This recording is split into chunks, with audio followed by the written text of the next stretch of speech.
Retailers have been scrambling over the past few months to find enough pennies to make change after the government stopped minting them. Giant Eagle wants your pennies badly. Roosevelt Leftwich has details about a special offer. Most folks don't think about pennies until they need one.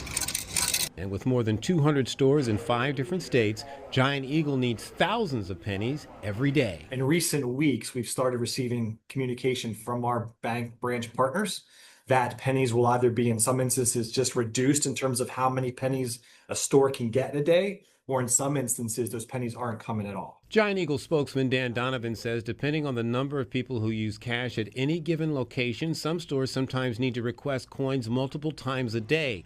And even though the bulk of transactions these days are cashless, a lot of people still use paper money and change for quick transactions that involve smaller amounts. Donovan says exact change is what people expect, and rounding up or rounding down totals isn't really a practical option for the market or customers. Unfortunately, it's not as simple as rounding the price of the items across your store, because you factor in things like taxes, and that makes the equation all the more unique. Really hopeful in the coming weeks is to have officials, be they government entities or what have you, who can provide guidance that makes it equitable for all retailers, but also fair for the retailers and the customers. So on Saturday, November 1st from 11 to 4, Giant Eagle is taking the extraordinary step to have a penny buyback day. They want you to bring all the pennies you have sitting around in a jar, in a car, or between the couch cushions and walk out of one of their stores with a gift card for double the value you bring in, up to $200. And just the pennies. If you have a jar of change, sort out the silver money, because it's the copper stuff that they want.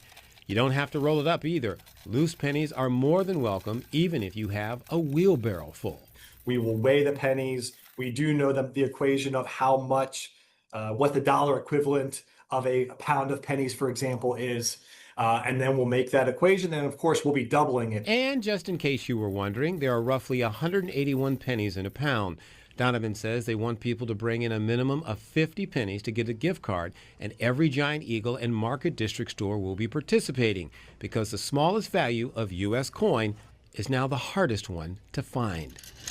In Solon, Roosevelt Leftwich, Fox 8 News. And once again, that penny buyback will be from 11 to 4 this Saturday at all Giant Eagle and Market District